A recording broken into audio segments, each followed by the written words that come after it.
Hello guys, welcome in our audit discussion. I am C Kapil Goyal और आज है हमारा lecture number 3 CA inter audit fast track का। और मैं चाहूँगा जल्दी से आप लोग ज्वाइन करें और फिर करेंगे आज की चर्चा स्टार्ट। सबसे पहले साहिल आ चुके हैं। हाय साहिल, गुड इवनिंग। एक और बात आज स्टार्टिंग में ही मैं बता देता हूँ, this is the last lecture on YouTube. ये यूट्यूब का आखिरी लेक्चर है और इसके बाद वाले लेक्चर शायद ऐसा हो सकता है, आई एम नॉट श्योर, अभी मतलब मैंने डिसाइड नहीं किया है, ऐसा हो सकता है कि कल मॉर्निंग में लेक्चर 4 भी यूट्यूब पे लाइव आए, मतलब 12 बजे के आसपास मैं प्लान कर रहा हूँ कि भैया हम एक और लाइव लेंगे यूट्यूब पे, ऐसा हो सकता है। Otherwise this is the last lecture for YouTube, और उसके बाद वाले सारे सॉफ्टवेयर, सारे लेक्चर मेरे जो सॉफ्टवेयर हैं उस पर प्ले होंगे। तो जितने भी स्टूडेंट ऑलरेडी एनरोल्ड हैं लाइव क्लासेस के अंदर, आपको एक ईमेल आएगा और ईमेल के अंदर आपको पूरा गाइड किया जाएगा कि कैसे आपको सॉफ्टवेयर इंस्टॉल करना है, कैसे आप आगे के लेक्चर मेरे साथ देख सकते हैं। और जिन बच्चों ने रिकॉर्डेड लेक्चर लिए हैं, आपको एक पूरा कोर्स डिजाइन होकर ऑनलाइन डाउनलोड का लिंक आएगा और एक इनक्रिप्टेड लेक्चर को देखने का की आएगा, तो आप उससे आराम से अपने लेक्चर देख सकते हैं। घबराने की कोई भी जरूरत नहीं है, उसमें ऑलरेडी गाइडेंस के लिए वीडियो बना के डाली हुई है कि आपको कैसे कैसे सॉफ्टवेयर इंस्टॉल करना है, कैसे लेक्चर प्ले करना है। और इन केस अगर कोई भी आपको टेक्निकल प्रॉब्लम आती है तो आपको टेक्निकल गाइड करने के लिए, टेक्निकल प्रॉब्लम को, इशूज को रिजोल्व करने के लिए टेक्निकल टीम का नंबर दिया गया है।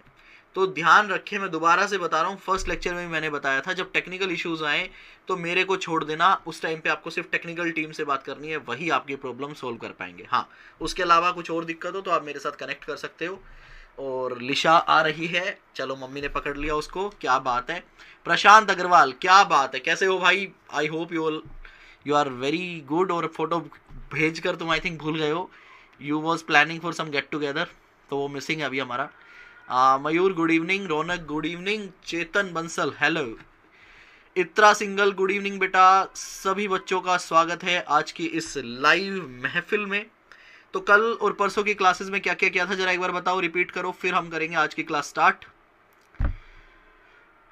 लॉन्ग टाइम नहीं प्रशांत, वी आर लाइव रेगुलरली। पिछले 3 आई थिंक पिछले 4-5 हमारे ऑलरेडी लाइव क्लासेस हो चुकी हैं।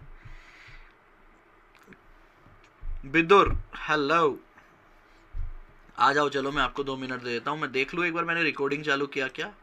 Yes, recording is done. और जितने भी स्टूडेंट ये लेक्चर पेन ड्राइव में देख रहे हैं, आपको इस बार मैं 2 चीज़ें एडिशनल देने वाला हूँ, एक समरी नोट्स और हैंडमेड पूरा दीवार वाला चार्ट, जहाँ पे एक चार्ट के अंदर पूरा आपका मॉड्यूल 1 और एक चार्ट के अंदर आपका पूरा मॉड्यूल 2 कवर हो जाएगा, जिससे आप मल्टीपल रिवीजन कर सकते हैं जब भी आपका दिल करे। ठीक है, चलो यारो बताओ फटाफट से कहाँ तक हमने किया था लास्ट क्लास में, फिर हम आगे बढ़ेंगे। आज क्लास नोट्स पे आ जाता हूँ मैं। आई थिंक हमने अजर्शंस का टॉपिक पूरा रीड कर लिया था। I think we are done with the assertions, right? Hello Priyansha, Soni, Vansh Gupta, Sahil, flow for it done हो गया था। अजर्शंस का कंसेप्ट हमने कर लिया था। आशुतोष कुमार महेश्वरी, क्या बात है। अजीत हेलो, अभी तो प्रिंट होगा यार अजीत, अभी कहाँ मिलेगा, अभी तो प्रिंट में है वो, अभी तो उसका एडिटिंग चालू है, प्रिंट होगा उसके बाद मिलेगा। आयुष महाजन, सीए इंटर के लिए आप रिवीजन के लिए मैराथन देख सकते हैं, अभी तो फास्ट ट्रैक चलेगा और उसके बाद तुम्हारा भाई घूमने जाएगा और उसके बाद फिर दोबारा पढ़ाएगा। ठीक है नईम, आप जरूर बनेंगे मेरी तरह। अगर आपको मेरी तरह बनना है तो बस मेहनत करते रहो, अपने काम को इज्जत दो और अपने आप से ईमानदार रहो, आप मेरी तरह बन जाएंगे जरूर। आपको ऑडियो वीडियो ठीक आ रहा है क्या? चलो एक और मेन बात मैं पूछनी भूल गया आप लोगों से, ऑडियो और वीडियो क्वालिटी का जरा एक बार बता दीजिए कि आपको ठीक आ रहा है, अदरवाइज फिर हम आवाज को ऊपर नीचे करें। अजर्शंस डन, कौस्तुभ गुप्ता। जिन्होंने पहले क्लास ली थी उनको ही दोगे शॉर्ट नोट? सबको मिलेंगे आयुष, फ्री में कुछ नहीं मिलेगा, हार्ड कॉपी होंगे, जिनको खरीदना है खरीद सकते हैं, सॉफ्ट कॉपी नहीं मिलेगा। हार्ड कॉपी में प्रिंट करवा रहा हूं, तो जिन भी स्टूडेंट, सभी स्टूडेंट के लिए पेड बेसिस पे है, बट हाँ प्रिंटिंग कॉस्ट पे है। ये नहीं कि आपसे जबरदस्ती प्रॉफिट कमाने के लिए वो मिलेगा, नहीं 50 रुपए का प्रिंट होगा तो 50 का ही मिलेगा।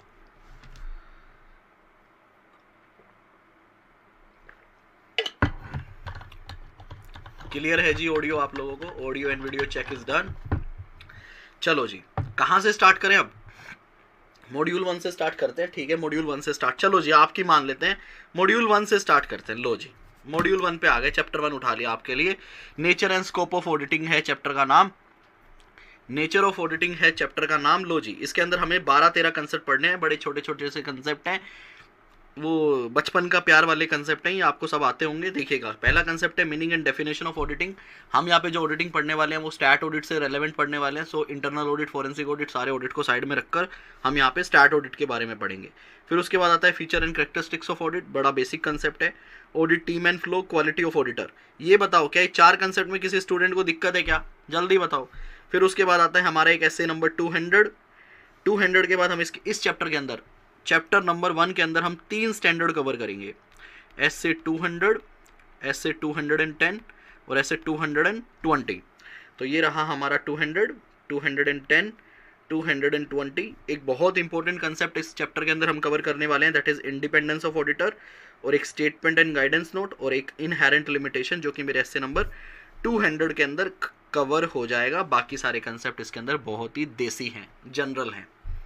तो चलो जी, आज की क्लास स्टार्ट करने से पहले, ओहो इतना सब नोट डाउन ऑलरेडी पहले करवा रखा है, क्या बात है बाबू। आई होप आप सब लोगों ने ये सब कुछ लिख रखा है, ये जितना भी है ना यहाँ पे, ये जितना भी मैंने ये सब महाभारत लिखी है, ये सब आपने ऑलरेडी लिख रखी है ना सबने? जरा एक बार कंफर्म करो।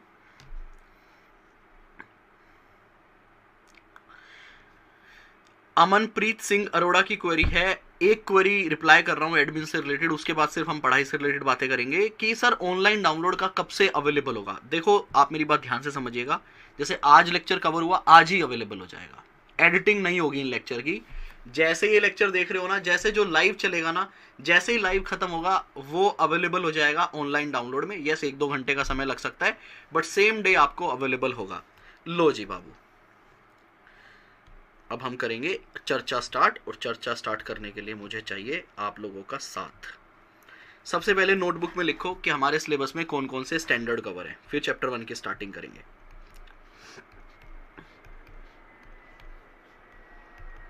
स्टैंडर्ड्स किसी को पता है क्या कौन कौन से कवर है? मैं लिख रहा हूं जरा, 200, 210, 220, 30, 40, 50, 60, 65 और 299।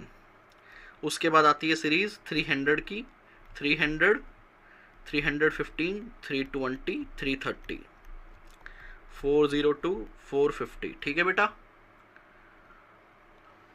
शॉर्ट नोट्स बुक के साथ साथ नहीं है, बुक के अंदर ही है बेटा। 500, 01, 505, 510, 520, 530, 540, 550, ये सबको लिखना है अपनी नोटबुक में। कभी ये सोचो कि कपिल सर अपना रिवीजन कर रहे हैं।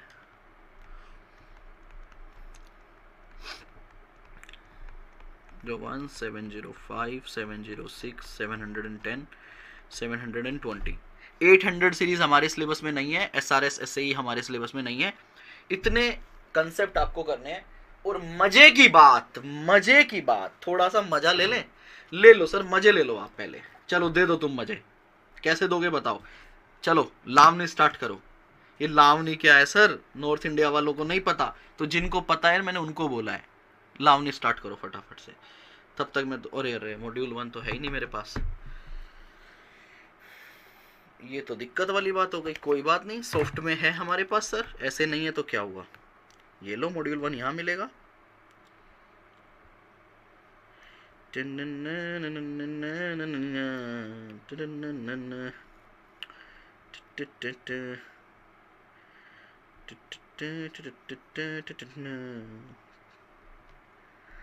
लो जी भैया, ऐसे नहीं तो हम, किताब नहीं है तो क्या हुआ, सॉफ्ट में तो है।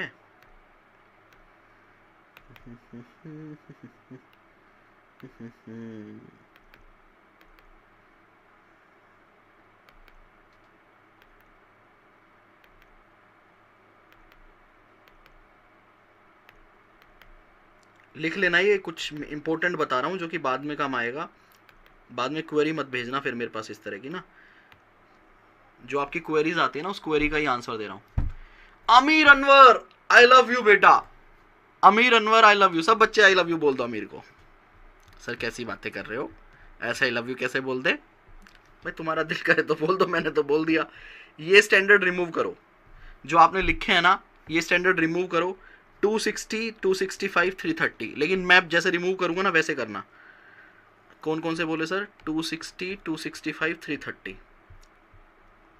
कहाँ गया? अरे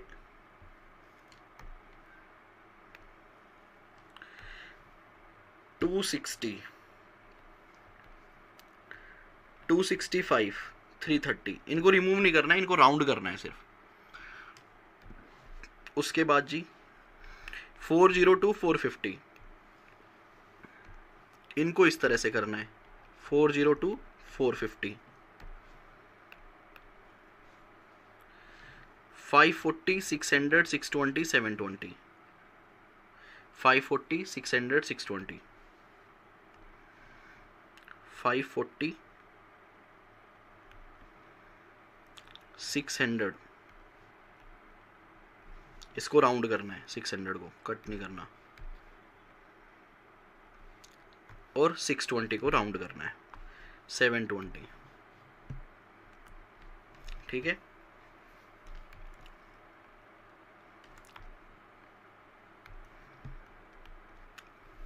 लो जी, ये तकरीबन 9 स्टैंडर्ड हैं, 1 2 3 4 5 6 7 8 हुए, तो 1 2 3 4 5 6 7 8, हाँ 1 2 3 4 5 6 7 8 9, ये 9 स्टैंडर्ड है जो आपके सिलेबस में हट गए हैं, ठीक है। अब आपको क्या करना है, ये जो बाकी स्टैंडर्ड है ये तो हम करेंगे सारे डिटेल में, मैं आपको सारे स्टैंडर्ड डिटेल में करवाने वाला हूँ। आईसीआई ने देखिए आपके सिलेबस से 260, 265 और 330 हटा दिया है, लेकिन 330 को हम डिटेल में करेंगे, 330 को हम डिटेल में करेंगे बेटा, ये एक बहुत ही बेसिक स्टैंडर्ड है, इसके बिना आगे नहीं बढ़ सकते, तो 330 को हम डिटेल में करेंगे। 260 और 265 का हम बेसिक कवर करेंगे, क्योंकि इनका लिंकिंग बहुत ज़्यादा बार अलग अलग जगह पे आएगा, ठीक है। उसके बाद 540 का कोई लिंकिंग नहीं है, अगर आप लोग बोलोगे आखिरी में तो हम बेसिक डिस्कशन कर लेंगे, otherwise we can skip this standard, क्योंकि इसका लिंकिंग नहीं है। 600, 620 आईसीआई ने आपके सिलेबस से हटा दिया, but we will discuss this standard, इनका हम बेसिक डिस्कस करेंगे आपके साथ, क्योंकि इसका लिंकिंग है हमारे कोर्स में, ठीक है। 720 का लिंकिंग नहीं है, इसलिए हम इसको स्किप कर सकते हैं। 402 का लिंकिंग नहीं है, स्किप कर सकते हैं। 450 का लिंकिंग है, 450 का लिंकिंग है, यार मैंने गलत क्रॉस कर दिया, इसको राउंड करो। सर फिर आईसीआई ने हटाए क्यों? बेवकूफ़ है, जिन्होंने सिलेबस फाइनल किया है ना आप लोगों के लिए, बेवकूफ़ है वो। 450 का हमें बेसिक कवर करना पड़ेगा। सर आप ऐसे कैसे बोल रहे हो, बेवकूफ़ है? मैं लॉजिक बताता हूँ बेटा, मैं लॉजिक बताता हूँ। उन्होंने आपके सिलेबस से 450 तो रिमूव कर दिया, 320 आपके सिलेबस में है, और 320 को प्रैक्टिकली समझने के लिए, डिटेल में समझने के लिए 450 को समझना जरूरी है। अब आप बताओ, मैं आपको एक चीज छुड़वा दूं और दूसरी एक चीज आपके सिलेबस में नहीं है, दूसरी चीज के अंदर उसका रेफरेंस है और वो आपके सिलेबस में नहीं है। इसी तरह से 315 और 320 जो है वो रोमम और मटेरियलिटी की बात करते हैं, लेकिन कौन सा ऑडिट प्रोसीजर लगाना है, क्या करना होता है ऑडिट के अंदर, वो 330 बताता है। तो 330 तो मतलब बहुत इंपॉर्टेंट स्टैंडर्ड है, तो 330 हम कवर करेंगे। तो ये राउंड वाले जो हैं ये आपके सिलेबस में नहीं है, बट हमें ये डिस्कस करने पड़ेंगे, क्योंकि हमारे सिलेबस से ये लिंक करते हैं। और जो मैंने क्रॉस कर दिया, 402 मैंने क्रॉस किया है, 540 क्रॉस किया है, 720 क्रॉस किया है, ये अगर आप बेसिक नॉलेज चाहें तो आप ले सकते हैं, अदरवाइज इनका हमारे कोर्स में किसी दूसरे चीज़ के साथ लिंक नहीं आएगा, हम इनको स्किप कर सकते हैं from exam point of view. और जितने भी मैंने राउंड करवाए ना, इनके मैं आपको चार्ट्स दूंगा, चार्ट से बस आप एग्जाम में देख के जाना, आपको रीड नहीं करना। तो बेसिकली आपका टाइम सेविंग तो है ही, इक्विवेलेंट टू छोड़ के जाना है, लेकिन एक बार चार्ट देख लेना। मैं आपको इसलिए समझाऊंगा क्योंकि आप ऑडिट को फिर रियल समझ पाओगे, कनेक्शन बिठा पाओगे ऑडिट में आपस में। क्या ये सभी ने लिख लिया? क्या ये वाला चीज आप सभी लोगों ने लिख लिया? क्या क्लियर बोलो एक बार। स्टैंडर्ड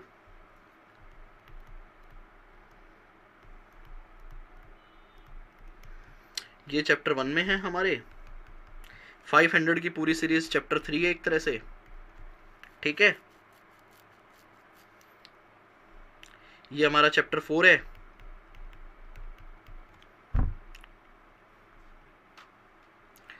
ये हमारे 2 चैप्टर हैं, सैम्पलिंग और एनालिटिकल रिव्यू।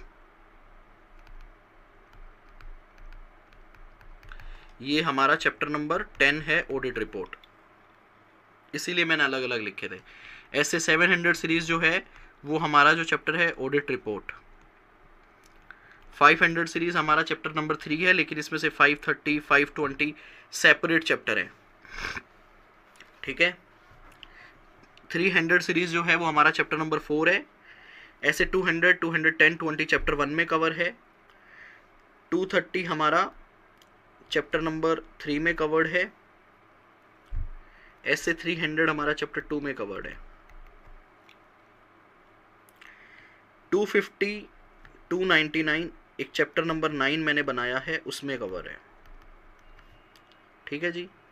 240 चैप्टर है एक हमारा फ्रॉड का, आई थिंक चैप्टर नंबर 5, उसमें कवर है। 200 हो गए सारे? हाँ जी, सारे कवर करवा दिए ना मैंने। 15 ये चैप्टर 4 में, 3 में है। 600 का जो 10 है वो हमारे चैप्टर 4 में कवर है, और बाकी हमारे audit report chapter number 10, chapter number 10 लिख लो भैया, ताकि आपको कभी आप बैठोगे ना कि हमारे इतने स्टैंडर्ड कौन कौन सा कहाँ कवर है, तो ये चार्ट आपको हेल्प करेगा, ये डिस्कशन आपको हेल्प करेगा। स्टार्ट करें आज की क्लास? बिल्कुल सर, करिएगा। लो जी, स्टार्टिंग हम थोड़ी अब फास्ट रखेंगे क्योंकि ये रिवीजन क्लास है। लो जी, सभी बच्चे भगवान को याद करते हुए आगे बढ़ेंगे। रात के 9 बजने वाले हैं और हम आज का पहला कंसेप्ट आपके साथ डिस्कस कर रहे हैं इस सिलेबस का। This is our class number 3 और 3 लेक्चर के बाद हम अपना पहला कंसेप्ट आपके सामने रख रहे हैं, meaning and definition of auditing. मैं बिल्कुल प्लेन पढ़ूंगा, रेगुलर कोर्स की तरह नहीं कि भैया एक एक वर्ड समझाना है।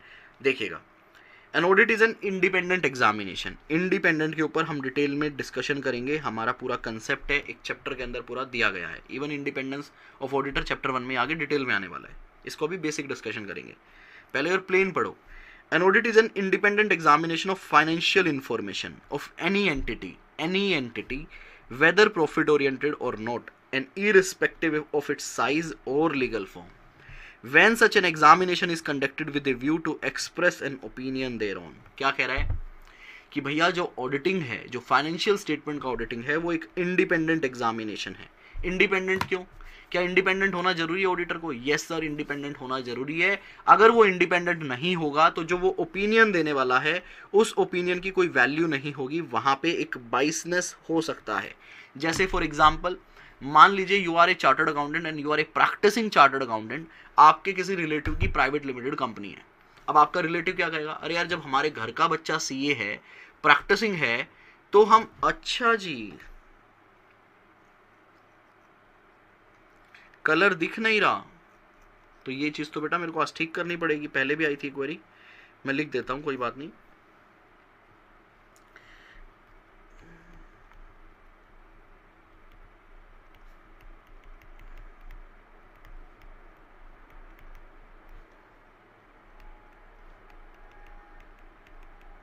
एनी एंटिटी ओपिनियन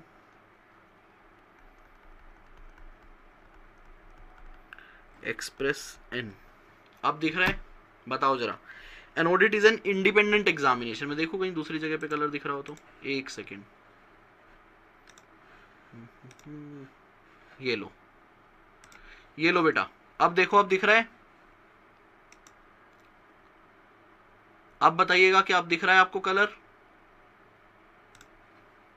ये लो, एक बार ये देख लो। An audit is an independent examination of financial information. जो ऑडिट है वो एक इंडिपेंडेंट एग्जामिनेशन है, क्योंकि अगर ये डिपेंडेंट होगा तो उसके ओपिनियन का बाइसनेस रहेगा, उसका कोई वैल्यू नहीं रहेगा। इसलिए एक इंडिपेंडेंट एग्जामिनेशन होना बहुत जरूरी है। तो क्या कहता है? An audit is an independent examination of financial information. अब कोई बता सकता है ये वर्ड फाइनेंशियल इंफॉर्मेशन क्यों है? कोई मुझे बताएगा वर्ड फाइनेंशियल इंफॉर्मेशन क्यों है? सर, फाइनेंशियल इंफॉर्मेशन वर्ड इसलिए है कि जो मेरा बुक्स ऑफ अकाउंट होता है, जो मेरा बुक्स ऑफ अकाउंट होता है, उन बुक्स ऑफ अकाउंट के बेस पे क्या बनाता हूं मैं? फाइनेंशियल स्टेटमेंट बनाता हूं। Financial statement is a output for me, और ये आउटपुट किससे बना है मेरा? सभी बुक्स ऑफ अकाउंट को रेफर करते हुए, सारी फाइनेंशियल इंफॉर्मेशन को रेफर करते हुए। तो जो मुझे ऑडिटिंग करना है, फाइनेंशियल स्टेटमेंट में मैं अपना ओपिनियन दूंगा, लेकिन किस बेसिस पे दूंगा बेटा? बुक्स ऑफ अकाउंट के बेसिस पे दूंगा, फाइनेंशियल की सारी इंफॉर्मेशन के बेस पे दूंगा। तो क्या कहता है? An audit is an independent examination of financial information of any entity. Any entity मतलब चाहे आप सोल प्रोपराइटर हो, चाहे आप पार्टनरशिप हो, चाहे आप एलएलपी हो या कंपनी हो, मतलब आप किसी भी एंटिटी का ऑडिट करवा सकते हो। यहाँ पे अभी मैं इस चीज की चर्चा नहीं कर रहा हूँ कि स्टैट ऑडिट क्या सोल प्रोप्राइटरशिप के लिए मैंडेटरी है या नहीं, ना ना ना ना ना। अगर मैं ऑडिट कर रहा हूं सोल प्रोप्राइटरशिप का तो मैं इंडिपेंडेंट होना चाहिए मुझे। मैं किसी का भी ऑडिट कर सकता हूं to give an opinion. Mandatory entities के लिए, कंपनी के लिए मैंडेटरी है, बट कोई भी एंटिटी अपना ऑडिट करवा सकती है। वो किसी भी फॉर्म में हो सकती है, जो मैंने अभी आपको बताया उसका लीगल फॉर्म कोई भी हो सकती है, वो छोटी भी हो सकती है, बड़ी भी हो सकती है, प्रॉफिट ओरिएंटेड भी हो सकती है और not for profit making company भी हो सकती है। जब हम इनका ऑडिट करते हैं, जब हम इनकी फाइनेंशियल इंफॉर्मेशन को चेक करते हैं, क्यों करते हैं बेटा? To give an opinion thereon. हम क्या देते हैं? ओपिनियन देते हैं। तो देखिएगा, दोबारा पढ़िएगा आप क्या कहता है। An audit is an independent examination of financial information of any entity whether profit making और not and irrespective of its size और लीगल फॉर्म। चाहे उसका साइज कितना भी बड़ा छोटा क्यों ना हो, चाहे लीगल फॉर्म उसका भी कुछ भी क्यों ना हो। When such an examination is conducted with a view to express an opinion thereon. उस पर एक ओपिनियन देने के लिए हम क्या करते हैं? ऑडिट करते हैं। एक बार ये पढ़ लीजिए आप। कुछ बच्चों को स्क्रीन नहीं दिख रही है तो मैंने ये स्क्रीन पे डाल दिया। तो क्या कहता है? An audit is an independent examination of financial information of any entity whether profit oriented और not and irrespective of its size और legal form. When such an examination is conducted with a view to express an opinion thereon. Opinion thereon. अब अपने को इस पे discussion करना है। कुछ एनालिसिस दिए हैं, बेसिक एनालिसिस के पॉइंट है, जरा देखिए क्या कहता है। Audit is an independent examination of financial information, ऊपर हमने पढ़ लिया। ऑफ एनी एंटिटी, एंटिटी किसी भी तरह की हो सकती है, कोई भी साइज हो सकता है, प्रॉफिट ओरिएंटेड हो सकती है, नॉट फॉर प्रॉफिट मेकिंग हो सकती है, रिमूव कर लो। ऑब्जेक्टिव क्या है? To express an opinion on the financial statement. तो ये पूरा एनालिसिस आप रिमूव कर सकते हैं, ऊपर का डेफिनेशन अगर आपको समझ आ जाता है उसके बाद, ठीक है, क्योंकि अपने को कम भी करना है। फिर ये कुछ बेसिक बातें दोबारा से बता रहा है, features and characteristics of the audit. कुछ बेसिक बातें दोबारा से ये आपके सामने लेकर आ रहा है। क्या कहता है देखिएगा।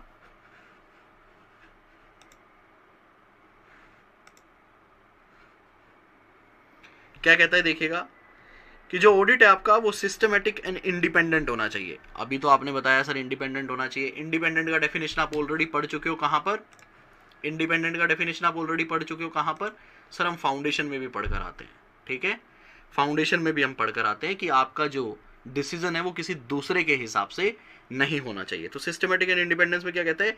Independence means that the judgment of a person is not subordinate to the wishes of another person. किसी दूसरे के हिसाब से नहीं होना चाहिए। It require that he should not act under any influence, किसी के इन्फ्लुएंस में आपको काम नहीं करना है। दस he can work in A completely unbiased manner, ताकि आप अनबाइज्ड मैनर में काम कर सको। बहुत ही बेसिक बात थी, सिस्टमैटिक एंड इंडिपेंडेंस होना चाहिए आपको। बड़ी ही बेसिक 10th 11th 12th वाले बच्चे को भी ये बातें पता होती है। उसके बाद आता है फाइनेंशियल स्टेटमेंट। एक सेकेंड में बीच में क्वेरी ले रहा हूँ नीलेश भास्कर की। सर सीए फाइनल का अमेंडमेंट कब तक आएगा? नीलेश परसों तक आएगा, ठीक है। जब ऑर्डर करते समय बोले कि अमेंडमेंट है सब कुछ भी, बट अभी तक अमेंडमेंट लेक्चर नहीं आए। ये नीलेश भास्कर देखो, अब ये होता है टीचर से डांट खाने वाले काम। जब ऑर्डर करते समय बताया था कि अमेंडमेंट है सब, बेटा आरटीपी तो परसों आई है, तो मैं अमेंडमेंट पैदा कर दूं क्या? कुछ भी यार, कुछ भी लिखते हो, सोशल मीडिया है, कुछ भी पेल दो, पेल दिया। परसों आरटीपी आई है, हमें भी तो टाइम लगता है ना आरटीपी को कोलेट करने में, स्टडी मटेरियल अपडेट देखने में, फिर उसको एक इस तरह से प्रेजेंटेबल मैनर में बनाने के लिए कि आप लोगों को दिया जा सके, फिर उसको शेयर करते हैं। आपका ये क्वेश्चन बिल्कुल सही था कि अमेंडमेंट कब आएगी? परसों आएगी। ऑर्डर करते समय तो बोला था सब अपडेट है। अरे भैया आईसीआई नया स्टडी मटेरियल अभी ले आएगा आज, तो हम देंगे ना आपको। तो आईसीआई ने नया स्टडी मटेरियल भी ले आया, उसके अंदर भी चेंजेस हैं और स्टडी मटेरियल के अंदर भी अपडेट है। अब एज ए टीचर मैं दोनों को कोलेट करूंगा ना, सब्जेक्ट वाइज, चैप्टर वाइज, फिर आपको दूंगा, किताबों में बताऊंगा कहाँ कहाँ चेंजेस है। सारे पीडीएफ रेडी है, परसों आएगा। बट प्लीज़ क्वेश्चन पूछने का तरीका आपका चेंज कीजिएगा फ्यूचर के लिए। इस तरह से आप टोंट नहीं मार सकते, ठीक है। और ये जितनी भी बाकी क्वेरीज हैं please after class. Financial statement, financial statement का ऑडिट करते हैं, ये तो हमें पता ही है, हम बेसिक डिस्कशन ऑलरेडी कर चुके हैं। Auditor's opinion is on the financial statement including profit and loss account, balance sheet and notes to the accounts. ये बेसिक बात है। The preparation of financial statement as per applicable financial reporting framework is the responsibility of management. Entity, company का responsibility होता है financial statement को as per FRF बनाना, ठीक है। Entity, His clients can be any entity, whether is the legal form may be proprietorship, partnership, trust, company. The entity may be profit oriented or charitable one. तो ये तीनों point आप remove कर सकते हैं if you don't want to read in future, ठीक है, और ओपिनियन नहीं, क्योंकि ये बेसिक पॉइंट थे कि आपको इंडिपेंडेंट रहना है, आपको फाइनेंशियल स्टेटमेंट का ऑडिट करना है, एंटिटी आपकी किसी भी तरह की हो सकती है। उसके बाद आता है ओपिनियन। ये देखिएगा आज का मेन डिस्कशन यहां से स्टार्ट होने वाला है, opinion. His opinion is a true and fair view of the financial statement। एक ऑडिटर जो अपना ओपिनियन देता है वो किस पे देता है बेटा? ट्रू एंड फेयर व्यू पे देता है। For this it is necessary that, true and fair view पे ओपिनियन देने के लिए नेसेसरी है क्या? Financial statement have been prepare using acceptable policies which are consistently applied. AS1 को याद करो, AS1 क्या कहता है? जितनी भी पॉलिसीज हैं आपकी वो कंसिस्टेंटली अप्लाइड होनी चाहिए, तो ऑडिटर को वो सारी पॉलिसीज देखनी होती है। दूसरा क्या कहता है? Financial statement have been prepared as per relevant regulations, law and regulation, जो भी एप्लीकेबल लॉ एंड रेगुलेशन है उनके हिसाब से आपने फाइनेंशियल बनाए हैं। और तीसरी बात क्या करता है? There is appropriate disclosure for all material item. आपने देखा होगा फाइनेंशियल के नीचे सारे डिस्क्लोजर दिए जाते हैं, तो सारे मटेरियल डिस्क्लोजर जो भी देने होते हैं वो क्लाइंट ने दे रखे हैं। ये कुछ बेसिक बातें हैं जो आपको देखने होते हैं अपना opinion true and fair view देने के लिए। अब यहाँ पे नोट आता है, we will study different type of opinion in SA 700। यहाँ पे 705 करो, क्योंकि ऐसे 700 के अंदर तो हम सिर्फ ऑडिट रिपोर्ट देखते हैं। डिफरेंट टाइप ऑफ ओपिनियन जो आता है, मॉडिफाइड ओपिनियन जिसकी हम बात करते हैं, वो 705 में डिस्कस की गई है। अब आज का डिस्कशन करते हैं स्टार्ट।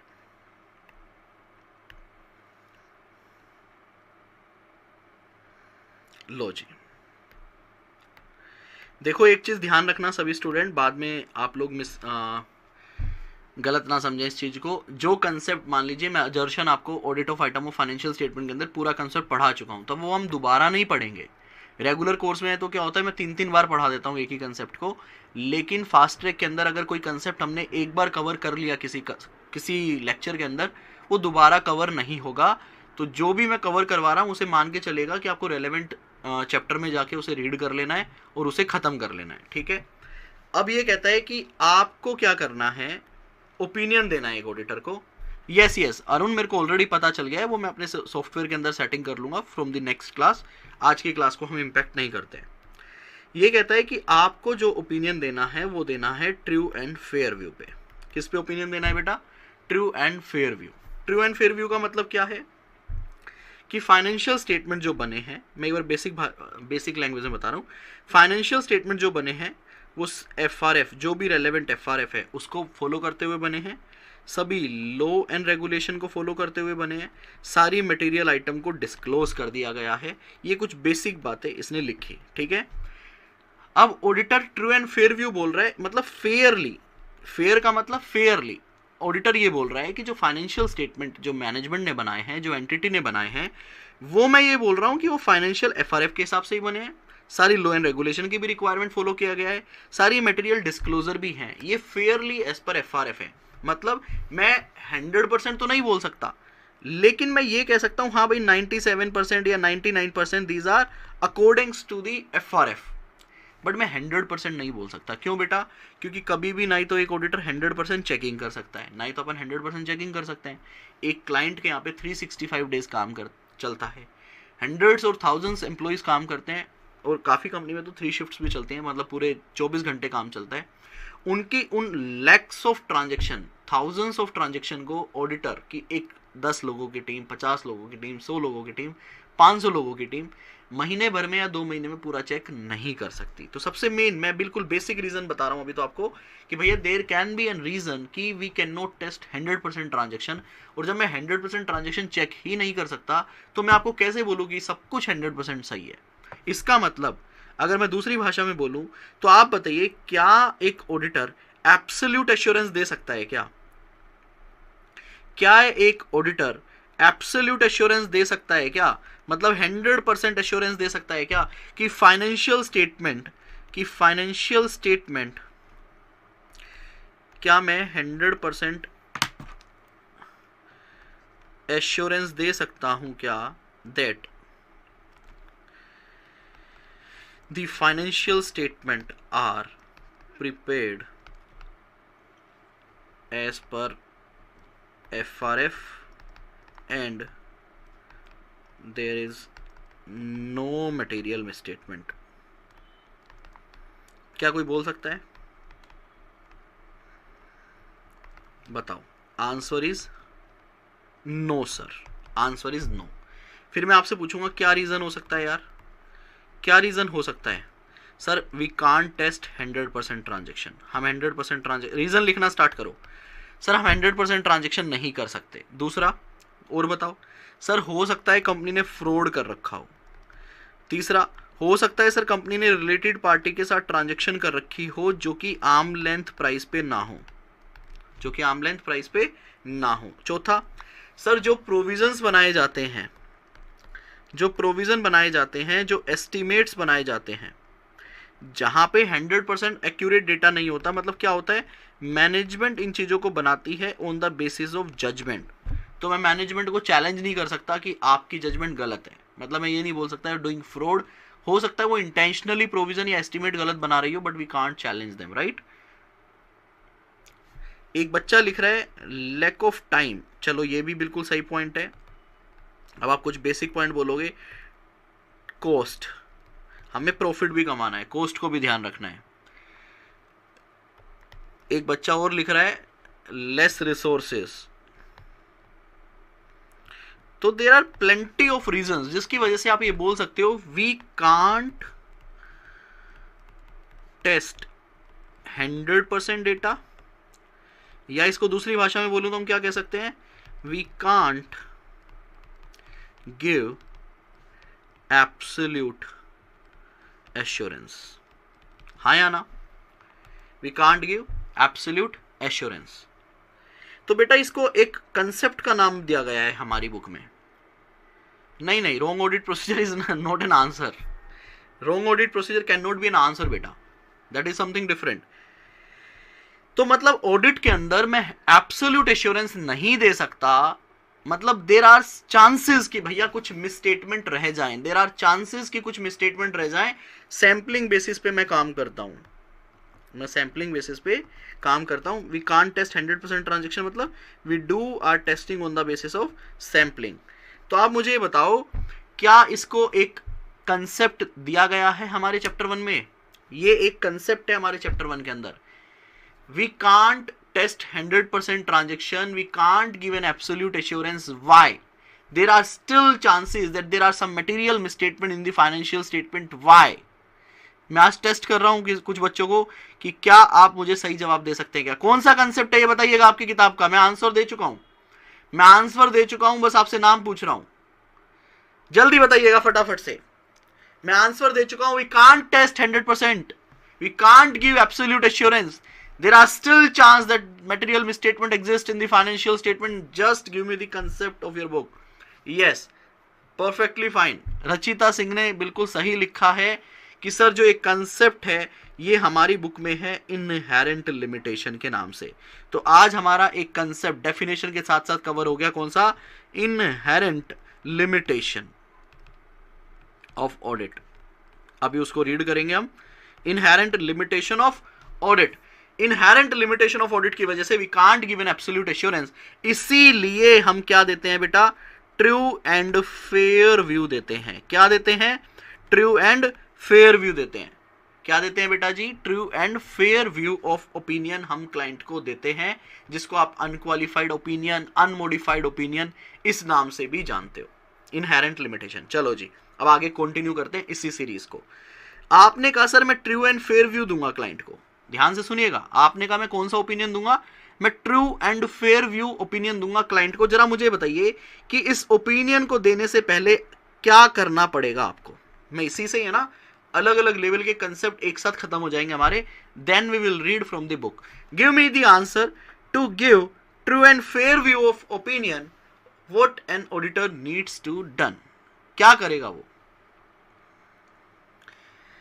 सर उसको सबसे पहले जो आपने कल हमें प्रोसेस समझाया था कि उसको वॉक थ्रू करना पड़ेगा, टीओसी करना पड़ेगा, टीओडी करना पड़ेगा, एनालिटिकल प्रोसीजर लगाना पड़ेगा, अदर ऑडिट प्रोसीजर लगाने पड़ेंगे, ये सारे काम करने पड़ेंगे, मतलब ऑडिट प्रोसीजर्स लगाने पड़ेंगे। मैं वर्ड अगर हाईलाइट करना चाहूँ सिंगल में तो उसको ऑडिट प्रोसीजर्स लगाने पड़ेंगे। बिल्कुल सही बात है, ऑडिट प्रोसीजर लगाने पड़ेंगे। दूसरा सर, ऑडिट प्रोसीजर लगा करना, on the basis of audit procedure he will collect क्या, evidences. He will collect evidences. Evidences can be in paper form, electronic form और वर्बल, ठीक है, डिस्कशन, वो डिस्कशन भी हो सकता है। ये सारी बातें आपकी किताब में लिखी हुई हैं, बस मैं अलग अलग चैप्टर की कड़ियों को मिला रहा हूं। इसका मतलब to give it true and fair view, मुझे सारे ऑडिट प्रोसीजर लगाने पड़ेंगे, सारे एविडेंसेस लेने पड़ेंगे और मुझे कंक्लूड करना पड़ेगा, एरिया वाइज कंक्लूजन देना पड़ेगा। क्या कि जो क्लाइंट के फाइनेंशियल स्टेटमेंट है, मान लीजिए परचेज का ऑडिट कर रहा हूं, हाँ एविडेंसेस में बात करें तो एक बच्चा थोड़ा और टेक्निकल जा रहे हैं कि sir sufficient and appropriate audit evidence लेने होंगे, वो हम बाद में डिटेल में डिस्कस करेंगे। यू आर एब्सोल्युटली राइट, हमें sufficient and appropriate audit evidence लेने पड़ेंगे। अब आपको कंक्लूजन क्या फ्रेम करना पड़ेगा कि on the basis of evidences, और मैं अगर आपकी भाषा में बात करूं तो sufficient appropriate audit evidences, on the basis of evidences auditor conclude that there is no material misstatement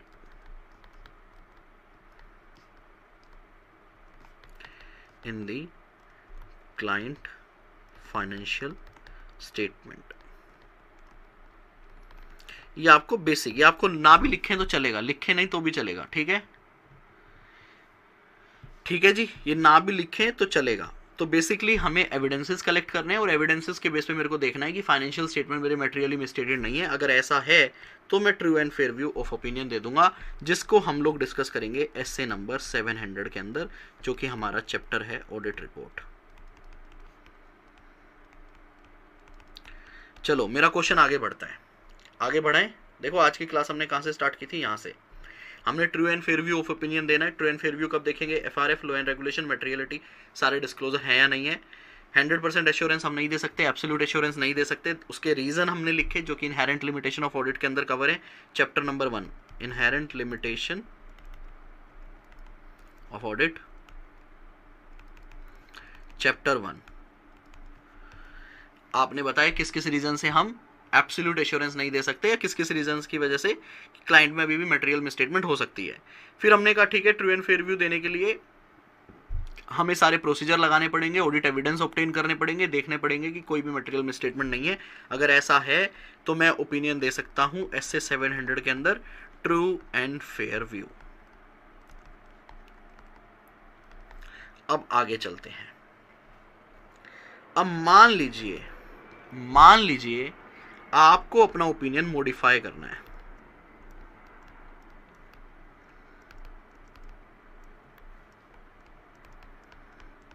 ध्यान से सुनना कंसेप्ट, आपको अपना ओपिनियन मॉडिफाई करना है। इसका मतलब सर मैं ट्रू एंड फेयर व्यू नहीं देना चाहता, तो आपको कौन सा ओपिनियन देना है? आप मुझे बता सकते हैं कि कितने तरह के ओपिनियन होते हैं?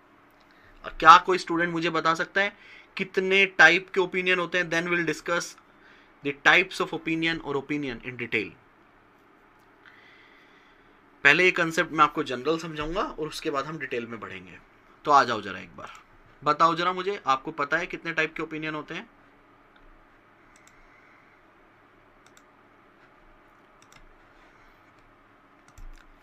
लो जी,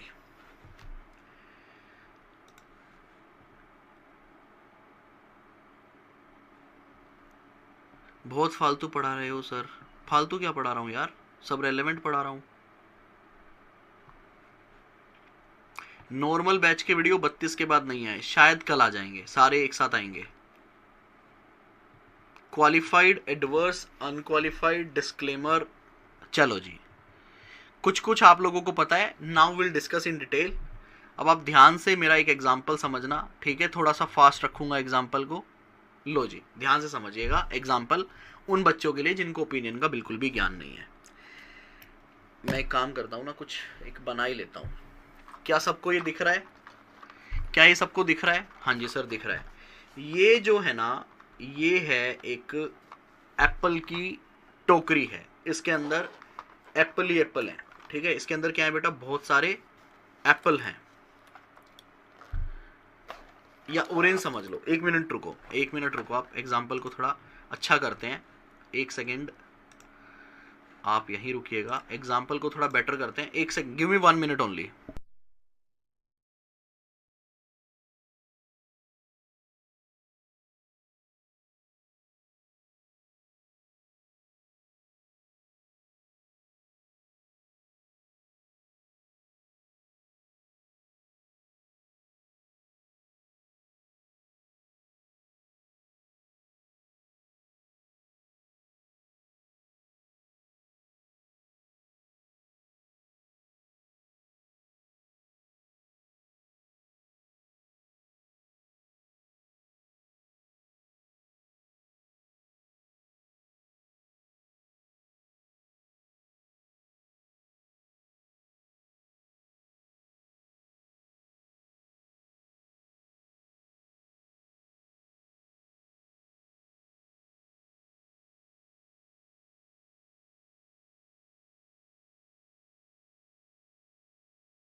लो जी, आ गया मैं, लाइव एग्जांपल आपके सामने to know the different type of opinion.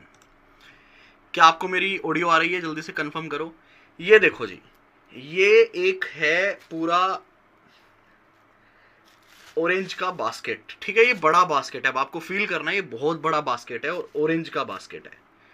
आपको ये ऑरेंज खरीदने हैं, आप इन ऑरेंजेस को खरीदना चाहते हो, आप इस पूरे बास्केट के अंदर जितने भी ऑरेंजेस हैं ना, आप इन सबको खरीदना चाहते हो।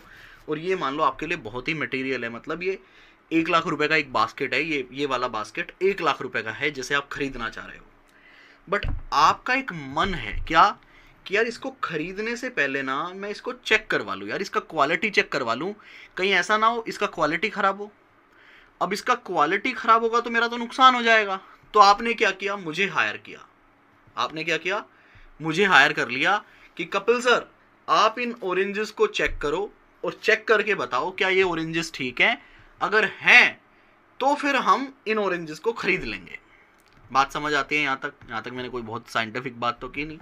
आपने मेरे को असाइनमेंट दिया, मैंने आपसे 500 700 1000 रुपये ले लिए इस ऑरेंजेस की बास्केट को चेक करने के लिए क्या ये सही है या नहीं। अब बात करते हैं आगे। अब मेरे साथ खड़े हुए हैं यहाँ पे इस ऑरेंजेस के ओरिजिनल मालिक, जो अभी तक जो ओनर हैं वो यहाँ पे खड़े हुए हैं मेरे साथ, ठीक है, यहाँ पे खड़े हुए, आपको दिख रहे हैं ना, वो ये रहे ना हमारे भोले सरकार, ये रहे, नहीं इधर हमारे भोले बाबा इस ऑरेंजेस के मालिक हैं, ठीक है जी। भोला जी हमारे ऑरेंजेस के मालिक हैं, उनके ही फार्म के ऑरेंजेस हैं, वो आपको बेच रहे हैं। मैं बीच में आया हूं सिर्फ इनको टेस्ट करने के लिए कि ये कैसे हैं। मैंने कहा भोला जी ये ऑरेंजेस में चेक करना चाहता हूं। उन्होंने कहा करो, बिल्कुल करो, आप ही के लिए तो मैंने रखी है। मैंने कहा ठीक है जी। मैंने ऑरेंज उठाया एक और मैंने चेक किया, मैंने दूसरा ऑरेंज उठाया, स्मेल वगैरह किया, और मेरे को बहुत तगड़ा कंसेप्ट समझा रहा हूँ, एग्जाम्पल खत्म कंसेप्ट खत्म, ध्यान रखना कोई बच्चा इधर उधर ना भटक जाए। मैंने ऑरेंजेस उठाए और मुझे अच्छे लगे, दोनों ऑरेंजेस, जो ऊपर की लेयर है ऑरेंजेस की मेरे को अच्छी लगी, और मैंने वो ऑरेंजेस देख लिए और मैं दूसरी लेयर हटा रहा हूँ। देखो अभी एक दूसरी लेयर हो रहा है यहाँ पे, आई होप आपको दिख रही हो, ऑरेंजेस नहीं दिख रहे, देयर इज ए लेयर। मैं अगर इसको हटाऊंगा तो मुझे पता चलेगा नीचे वाले कैसे हैं। तो मैं जैसे ही हटाने लगा ना, भोला जी मुझे कह रहे हैं भैया क्या सारे चेक करोगे क्या यार, आपने देख लिया ऊपर के, इसके हिसाब से बताओ सब सही है क्या। अब आप मुझे कमेंट करके बताइएगा, क्या मैं ऊपर की लेयर को चेक कर कर बता सकता हूं, क्या मैं ऊपर की लेयर को देखकर, सिर्फ ऊपर की लेयर को देखकर बोल दूं कि इस टोकरी के अंदर जितने भी ऑरेंजेस हैं वो सारे ठीक हैं? बताओ, जितने भी संतरे हैं सारे ठीक है क्या? इस ऊपर की लेयर को चेक करके बोल दूं मैं? जल्दी फटाफट से बताओ, यस और नो, क्या बोल दूं सारे सही हैं? मैं एक बार स्क्रीन लेके आ रहा हूं, बताओ भाई।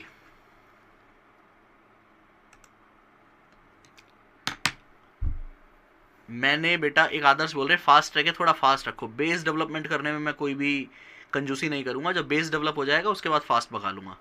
नहीं सर, क्या मैं ये बोल दूं सब अच्छे हैं? क्या मैं ये बोल दूं सब अच्छे हैं? नहीं बोल सकते सर। क्या मैं ये बोल दूं सब बेकार हैं? देखो, क्या मैं ये बोल दूं सब बेकार हैं? सर सब बेकार भी कैसे बोल दोगे, आपने 2 तो चेक कर लिए और 2 अच्छे हैं। मतलब मैं ये भी नहीं बोल सकता सब अच्छे हैं, मैं ये भी नहीं बोल सकता सब बेकार हैं। अब मैं अपना एग्जांपल चेंज कर रहा हूँ, ठीक है। देखिएगा, प्रोसेस वगैरह नहीं यार, अभी ओपिनियन समझ रहे, उसमें मत घुसो। आपने क्या किया, अब आप आराम से बैठ गए ऐसे करके, आपने 2 ऑरेंजेस चेक किए, दूसरी लेयर हटाई, आपने फिर ऑरेंज चेक किया, आपको बढ़िया लगा, आपने फिर लेयर हटाई, लेयर हट गई, आपने बाकी के ऑरेंजेस भी चेक किए, आपने सारे, पूरी टोकरी खाली कर दी, आपने सारे ऑरेंजेस चेक कर दिए, सब कुछ आपने चेक कर लिया और आपके हिसाब से सब सही है। क्या अब मैं ये बोल दूं कि सब कुछ सही है? मतलब क्या अब मैं एक ट्रू एंड फेयर व्यू वाला ओपिनियन दे दूं? जल्दी बताओ, क्या मैं अब एक ट्रू एंड फेयर व्यू वाला ओपिनियन दे दूं?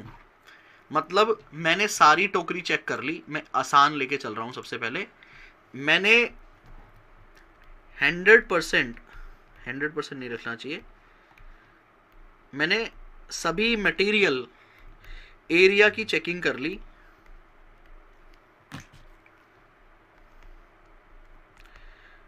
और मेरे को कुछ भी नहीं मिला, मेरे को सब सही लग रहा है, तो क्या मैं true and fair view opinion दे दूं?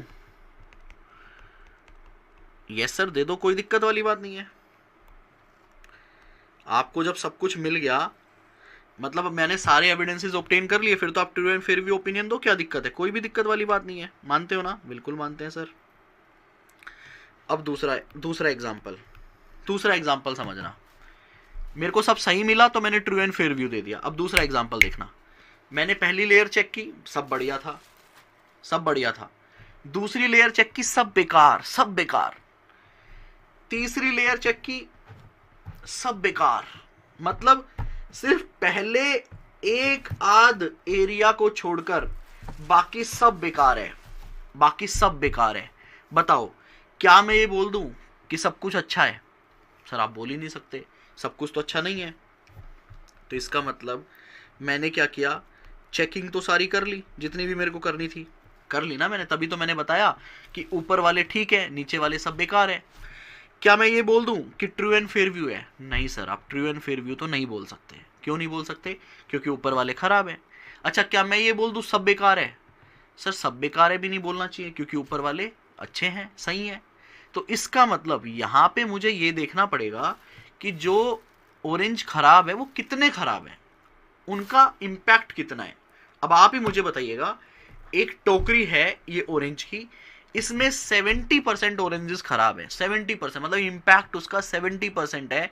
तो क्या आप ये बोलना चाहेंगे कि सर जो ये आपका बकेट है ना, ये खराब है, इस पे इन्वेस्ट करना बेकार है, या इस पे मैं ये बोल दूं कि इसको आप खरीद लो, बेकार है? जल्दी बताइए। हाँ सर आप बोल सकते हो, क्योंकि इम्पैक्ट बहुत ज्यादा, पूरी टोकरी पे उसका इम्पैक्ट है। तो आप ये बोल सकते हो, चेकिंग की मैंने और मेरे को क्या मिली? मटेरियल मिसस्टेटमेंट मिली बेटा। क्या मिली?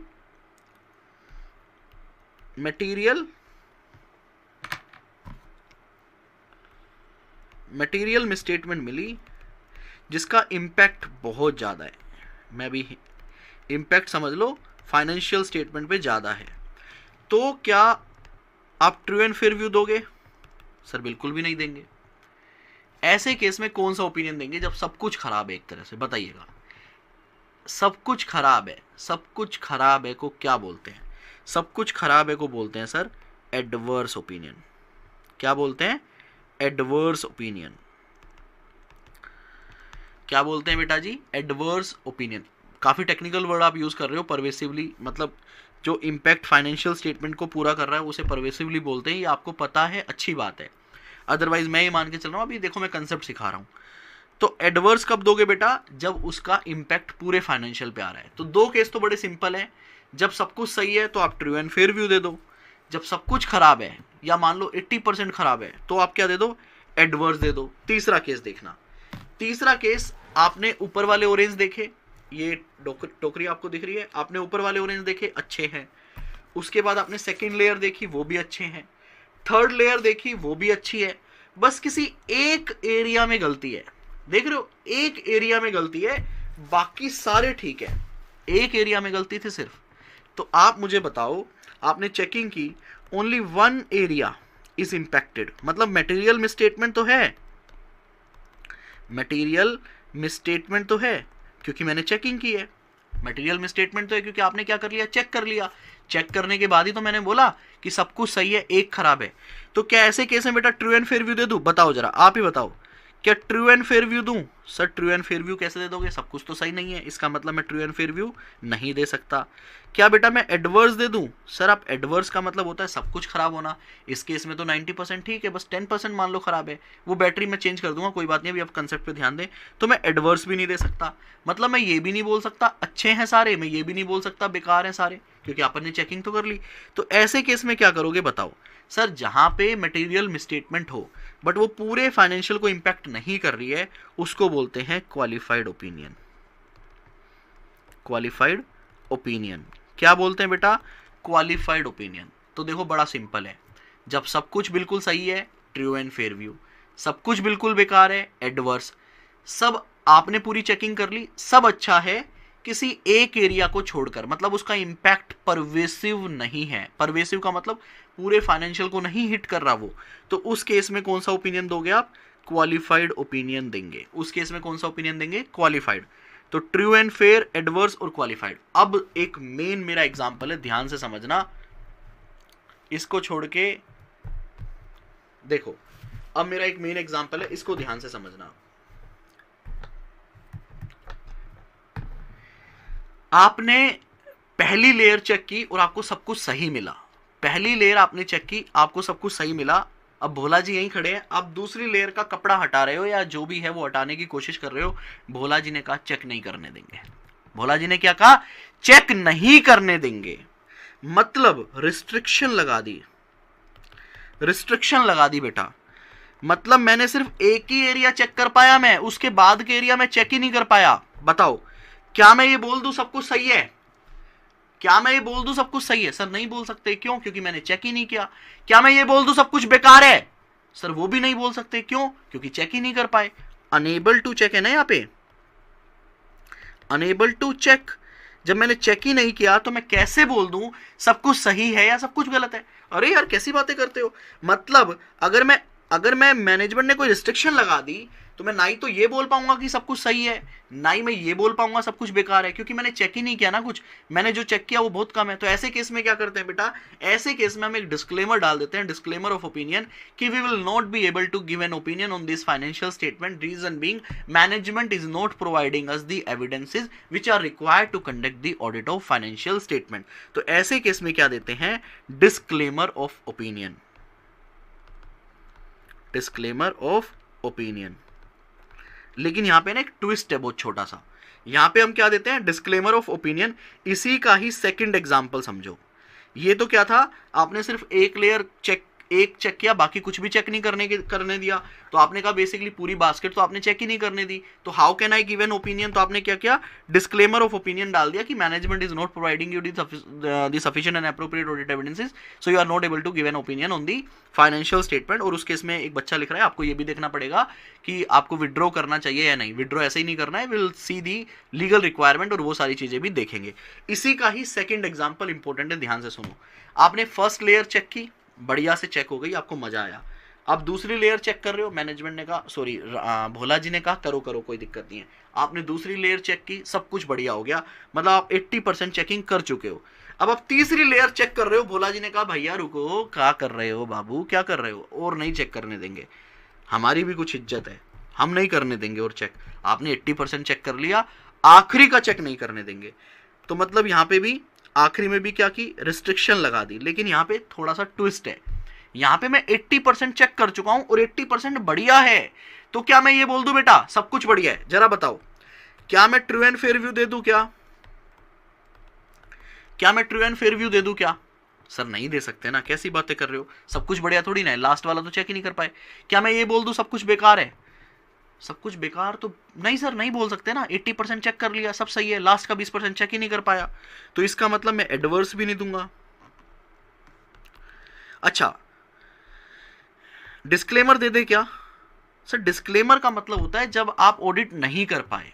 इस केस में तो आपने 80% चेक कर लिया, ऊपर वाले केस में क्या था, मैंने थोड़ा ही चेक किया था, मैंने थोड़ा ही चेक किया था, बाकी पे मेरे को रिस्ट्रिक्शन लगा दिया था, और वो रिस्ट्रिक्शन इतना था जो पूरे फाइनेंशियल को एक तरह से इंपैक्ट कर रहा था। मतलब उसकी वजह से, जो ना चेक करने की वजह से पॉसिबल मिसस्टेटमेंट हो सकती थी ना, वो बड़ी हो सकती थी, फाइनेंशियल स्टेटमेंट लेवल को इंपैक्ट कर सकती थी।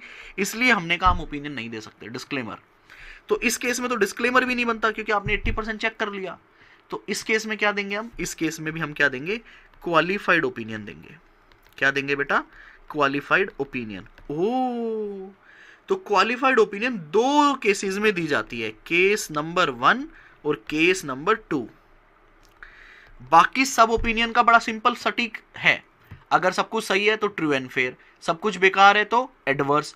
आपको मैनेजमेंट ने काम ही नहीं करने दिया, और जो जिसका पॉसिबल इंपैक्ट है वो बहुत ज्यादा है, परवेसिव है। परवेसिव का मतलब फाइनेंशियल स्टेटमेंट भी इंपैक्ट कर रहा है, तो डिस्क्लेमर। अगर मैंने चेकिंग कर ली, मुझे मटेरियल मिसस्टेटमेंट मिली, बट वो पूरे फाइनेंशियल को इंपैक्ट नहीं कर रही, तो भी क्वालिफाइड। और अगर वो पूरे फाइनेंशियल को इंपैक्ट कर रही है तो परवेसिव।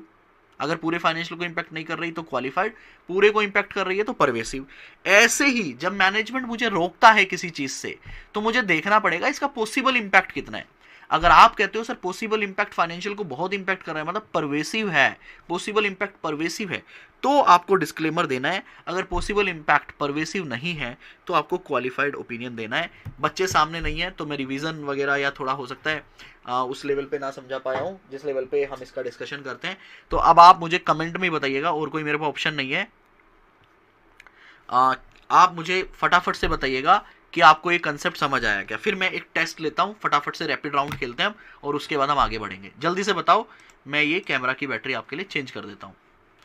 फटाफट से आपको मुझे बताना है कि आपको ये समझ आया क्या।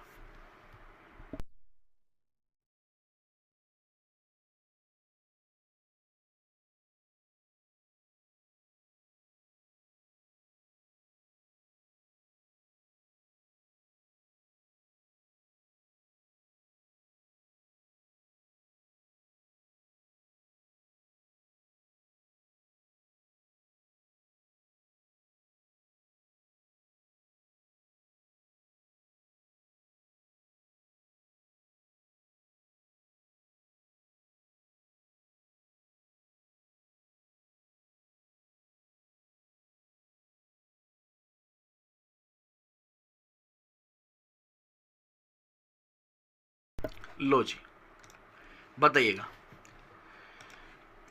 मजा आ गया सर। लो जी, अब एक बार रिवीजन करवाओ आप मेरा फटाफट। मैं आपसे पूछ रहा हूं, मैं आपको बता रहा हूं, आपको मेरे को रिवीजन करवाना है, ठीक है।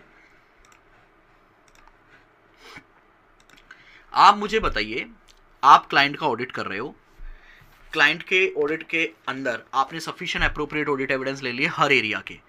परचेज के अंदर आपको एक मटेरियल मिसस्टेटमेंट मिलता है, परचेज के अंदर आपको एक मटेरियल मिसस्टेटमेंट मिलता है। क्लाइंट उस मटेरियल मिसस्टेटमेंट को करेक्ट नहीं करता है, रेक्टिफाई नहीं करता है। आप बताइए कि आप कौन सा ओपिनियन देंगे, जल्दी से बताइएगा। Number 1, you are doing audit of purchase, you identify a material misstatement in purchase. बताइए क्या ओपिनियन देंगे आप। Material misstatement in purchase, opinion बताओ, ठीक है। दूसरा, you are doing audit of Reliance Industries, आपने सभी एरियाज का ऑडिट कर लिया। You identify material misstatement in purchase, revenue, and the impact of this material misstatement is pervasive. Answer दीजिए। तीसरा, आपको जो आंसर देना है ना वो इस तरह से देना है, 1 का जो भी आपका आंसर है, 2 का इस तरह से। तो आपको 1 के सामने आंसर देना है, 2 के सामने आंसर देना है। तीसरी situation, you are doing audit of Reliance Industries, you found material misstatement in purchase and revenue. Give me the answer. Fourth situation, you are doing audit of Reliance Industries, you are unable to apply audit procedure on other expenses, which is a material account, which is a material की जगह मैं significant account word use कर रहा हूं, significant account. Opinion, 4 case हो गए। पांचवा, screen note visible, कोई बात नहीं, लो जी।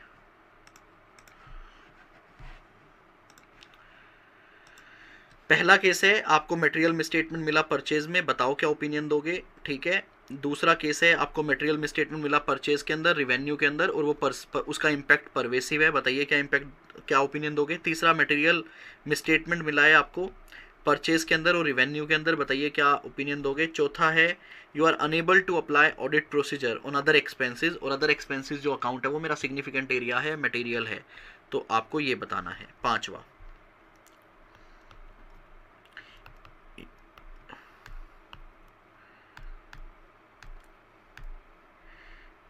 Management not allowing for physical verification of inventory,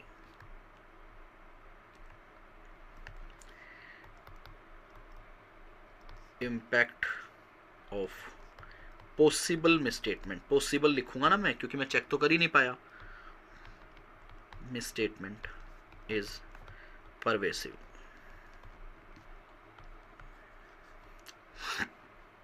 sixth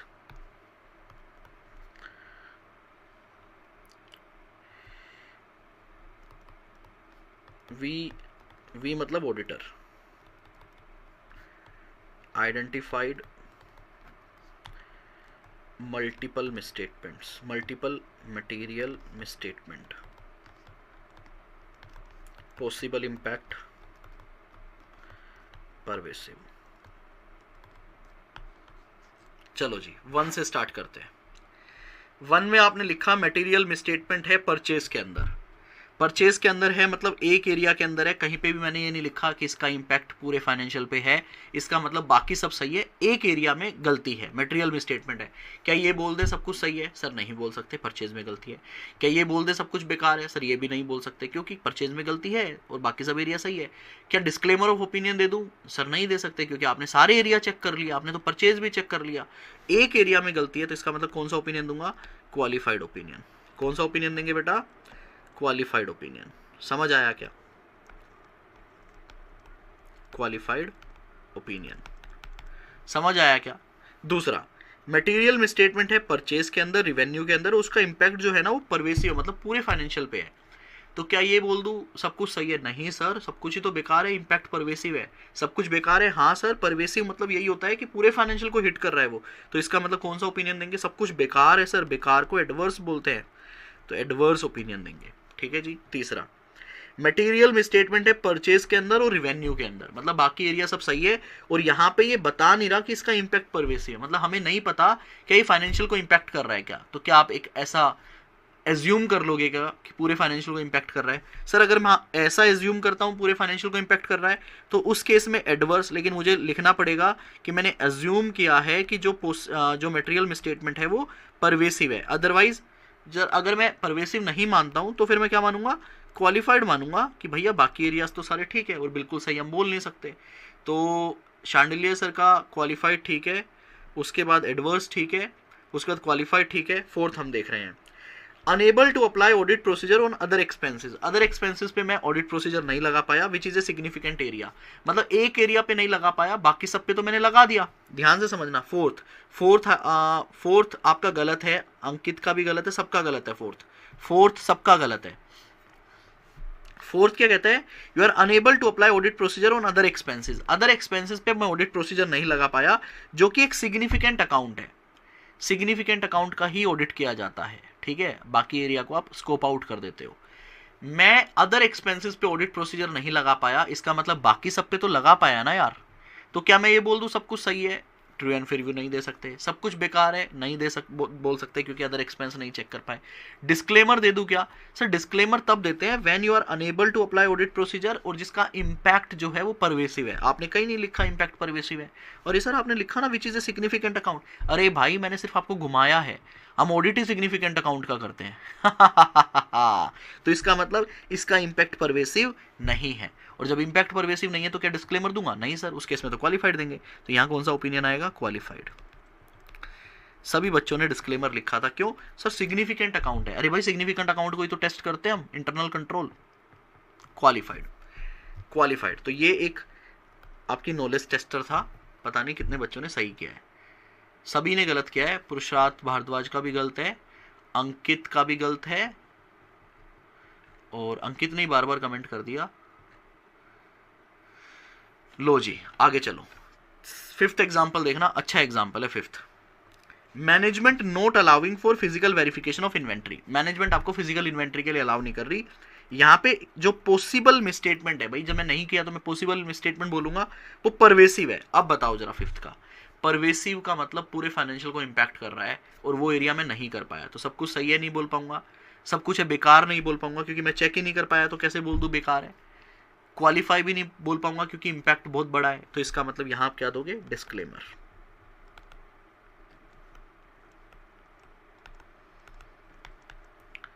पांचवा डिस्क्लेमर ऑफ ओपिनियन अंकित आपका सही है। सिक्स्थ देखिए, आइडेंटिफाई मल्टीपल मटेरियल मिसस्टेटमेंट। हमने बहुत सारी मिसस्टेटमेंट डाली जो कि परवेसिव है, इंपैक्ट परवेसिव है, बहुत सारी गलतियां हैं, फाइनेंशियल को इंपैक्ट कर रही है, तो सब कुछ बेकार है, तो इसका मतलब एडवर्स। समझ आया क्या? ये 6 एग्जाम्पल आपको अलग अलग समझ आया क्या? जरा आप फटाफट से कमेंट में बता दो, पोल डाल देता हूं ताकि मेरे को रिप्लाई जल्दी मिल जाएगा। ओपिनियन क्लियर है आपको? जल्दी से एक शॉर्टकट कमेंट फटाफट से बताओ। अगर ओपिनियन क्लियर है फिर हम आगे बढ़ते हैं बेटा जी।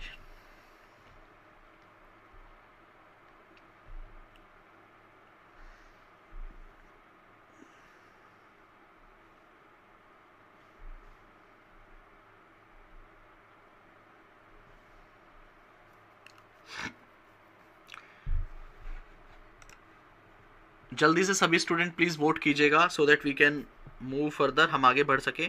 एक बच्चा बोल रहा था सर फास्ट ट्रैक है, फास्ट ट्रैक की तरह पढ़ाओ। बेटा ये मेरे पे छोड़ दो ना, मेरे को किस तरह से पढ़ाना है। आपको पास होना है, आपको पास होना है। टीचिंग मुझे करने दीजिए, स्पीड मेरे को डिसाइड करने दीजिए, बाकी सारी चीजें मुझे डिसाइड करने दीजिए। आपको पास होना है ना यार, 60 से ज्यादा नंबर लेने हैं ना आप लोगों को। तो ये क्यों सोच रहे हो मैं धीरे पढ़ा रहा हूँ फास्ट पढ़ा रहा हूँ? यार ये बेस है, अगर आपका क्लियर है तो बहुत अच्छी बात है, फिर तो क्यों ही फास्ट ट्रैक ले रहे हो, फिर तो रिवीजन करो और पास हो जाओ, क्यों पैसे खराब कर रहे हो।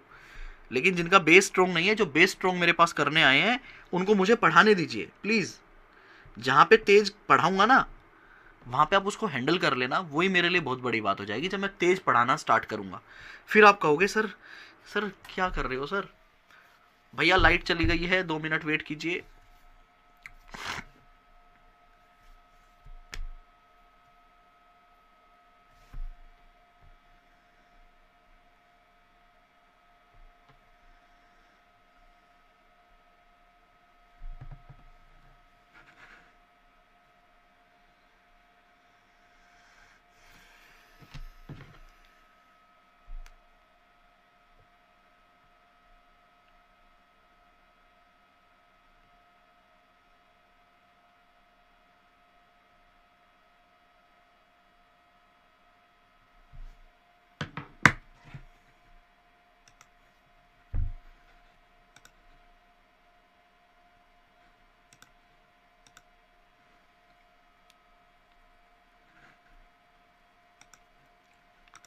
हेलो हेलो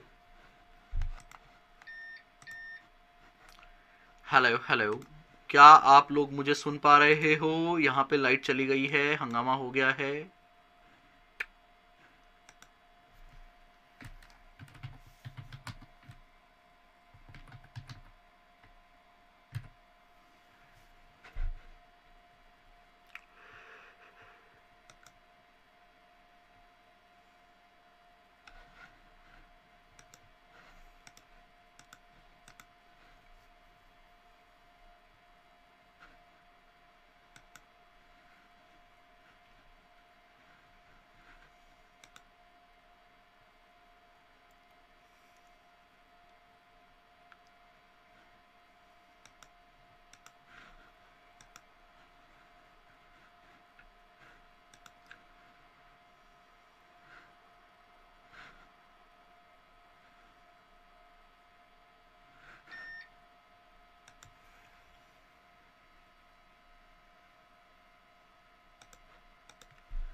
तो चलिए जी एक बार एग्जाम्पल दोबारा से देखते हैं। आई होप आप सभी मुझे अच्छे से देख सुन पा रहे हैं। एक बार एग्जाम्पल दोबारा से देख लेते हैं। देखिए एक बच्चा बोल रहा था लिखना है, तो भाई मटेरियल ये आप लिख लो, देखो स्क्रीनशॉट ले लो, लिखने का टाइम तो नहीं है हमारे पास, मैं आपको स्क्रीन दे रहा हूँ, आप स्क्रीन लो और फटाफट से स्क्रीनशॉट लो। ये पहले 4 एग्जाम्पल थे, स्क्रीनशॉट ले लो, 1 2 3 क्लिक। उसके बाद ये 2 एग्जाम्पल थे, 1 2 3 क्लिक। चलो जी, अब हम आगे पढ़ना स्टार्ट करते हैं फटाफट से। ये हमारा चैप्टर नंबर 10 है। सर क्या करवा रहे हो, चैप्टर 1 में लेके गए थे आप, चैप्टर 1 से चैप्टर 10 में ले आए। बेटा यही तो सही कपिल गोयल की क्लास है, यही तो मजा है, यही तो आनंद है, इसे ही तो आनंद कहते हैं बेटा। कभी चैप्टर 1, कभी चैप्टर 9, कभी चैप्टर 10, कभी audit of item of financial statement. देखो जी, चैप्टर नंबर 10 ऑडिट रिपोर्ट, ठीक है नंदिता, कल हो जाएंगे बेटा जी। चैप्टर नंबर 9 10 ऑडिट रिपोर्ट, और इसका पहला कंसेप्ट हम पढ़ेंगे डिफरेंट टाइप ऑफ ओपिनियन। मैं आपको पढ़ाऊंगा सिर्फ यहां से, अभी ये रहा। एक तो ट्रू एंड फेयर व्यू हो गया, उसके अलावा क्या कहता है, मैं देख लूं पहले स्क्रीन पे दिख रहा है या नहीं दिख रहा है, फिर आप कहोगे नहीं दिख रहा। चलो दिख रहा है, टच वुड दिख रहा है, यहां मैं लिख देता हूं पहले ही, क्वालिफाइड ओपिनियन, एडवर्स ओपिनियन,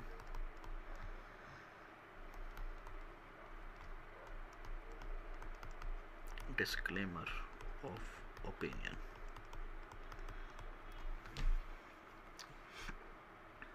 ठीक है जी, दिख रहा है क्या? लो जी, हम 3 तरह की ओपिनियन पढ़ने वाले हैं। There are 3 type of modified opinion. मतलब सर मॉडिफाई मतलब, यार देखो जनरली हम कौन सी ओपिनियन देते हैं, हम देते हैं ट्रू एंड फेयर व्यू। अगर सब कुछ सही है तो मैं देता हूं ट्रू एंड फेयर व्यू। अगर कुछ भी सही नहीं है तो मैं इसको क्या करता हूं, मॉडिफाई करता हूं। तो मैं अपनी ओपिनियन को क्या करता हूं, मॉडिफाई करता हूं। और जब आप मॉडिफाई करते हो तो 3 तरह से मॉडिफाई कर सकते हो, क्वालिफाइड, एडवर्स, डिस्क्लेमर। वो सिचुएशन हमने डिस्कस कर ही ली है, या तो क्वालिफाई करूंगा या एडवर्स करूंगा या डिस्क्लेमर। हाँ, अगर सब कुछ सही है तो मैं अपनी ओपिनियन को मॉडिफाई नहीं करूंगा, मॉडिफाई नहीं करूंगा, तो इसको क्या बोल देंगे, अनमॉडिफाइड। अनमॉडिफाइड तो मतलब ट्रू एंड फेयर व्यू के काफी नाम है, ट्रू एंड फेयर व्यू के काफी नाम है। जैसे कि नंबर 1 क्लीन ओपिनियन, बिल्कुल क्लीन है सर, कोई दिक्कत वाली बात नहीं है, ठीक है। नंबर 2 अनमोडिफाइड ओपिनियन, कि भैया हम किसी भी तरह की मॉडिफिकेशन नहीं कर रहे, जैसी होती है वैसी ही दे रहे हैं। तीसरा अनक्वालिफाइड ओपिनियन, भैया हम किसी भी तरह की क्वालिफिकेशन नहीं दे रहे, unqualified opinion, unmodified opinion, clean opinion, true and fair view हम आपको दे रहे हैं, ठीक है जी। देखो जी, अब हम पढ़ते हैं 3 तरह की opinion. Number 1 qualified opinion. Qualified opinion कब दोगे, जब मटेरियल मिसस्टेटमेंट तो है, क्या परवेसिव भी है, परवेसिव मतलब पूरे फाइनेंस, नहीं नहीं फिर तो एडवर्स हो जाएगी सर, परवेसिव नहीं है। मटेरियल मिसस्टेटमेंट तो है, परवेसिव नहीं है, तब देंगे क्वालिफाइड। पढ़िएगा, The auditor having obtained sufficient appropriate audit evidences, मैंने सारे ऑरेंजेस चेक कर लिए, sufficient appropriate audit evidences ले लिए, उसके बाद मैं क्या कंक्लूड करता हूं, that misstatement are material, misstatement तो है, material है, but not pervasive, but pervasive नहीं है। उस केस में मैं कौन सा ओपिनियन देता हूं, क्वालिफाइड ओपिनियन देता हूं। उसके बाद क्या चलता है, एडवर्स, मतलब आपके यहां मिसस्टेटमेंट भी है और वो मिसस्टेटमेंट मेरी परवेसिव भी है, मतलब एमपी पूरा है। फिर से लाइट चली गई यार, ये क्या मजाक चल रहा है, लाइट आ गई, मतलब मेरी स्टेटमेंट मटेरियल भी है और परवेसिव भी है। अगर आप मेरे को देख पा रहे हैं तो प्लीज कंटिन्यू करते रहिएगा। मटेरियल भी है स्टेटमेंट और परवेसिव भी है। पढ़ रहा हूं मैं आपके लिए, मैं खुद घबरा गया हूं कि मेरा लेक्चर का क्या हाल है। ओहो हो, ये वाली स्क्रीन देखो आप। लो जी, अब मैं पढ़ रहा हूं डिस्क्लेमर ऑफ ओपिनियन।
जितने ही बच्चे ऑनलाइन डाउनलोड में देख रहे हैं बेटा, हमें वेट करना पड़ेगा कुछ टाइम के लिए।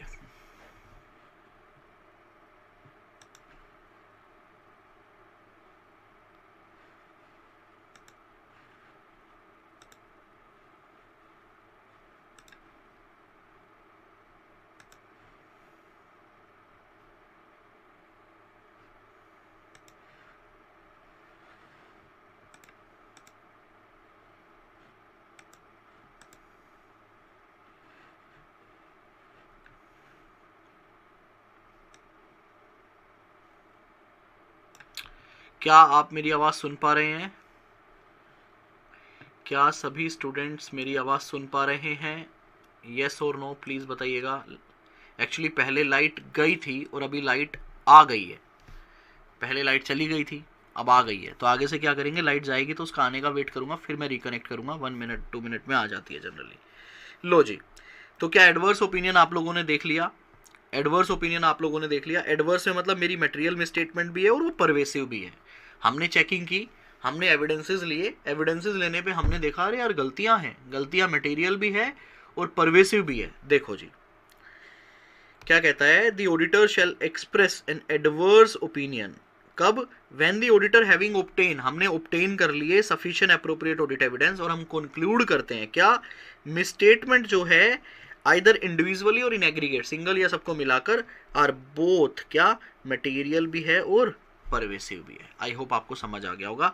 अब बात करते हैं डिस्क्लेमर ऑफ ओपिनियन की। डिस्क्लेमर ऑफ ओपिनियन क्या कहता है, the auditor shall disclaim an opinion. आपको डिस्क्लेम करना है कब, when he is unable to obtain sufficient appropriate audit evidence. आप नहीं ले पा रहे हो सफिशिएंट एप्रोप्रिएट ऑडिट एविडेंस, उसके काफी रीजन हो सकते हैं। आप ऑडिट प्रोसीजर नहीं लगा पा रहे, मैनेजमेंट आपको रिस्ट्रिक्ट कर रहा है, कुछ भी हो सकता है।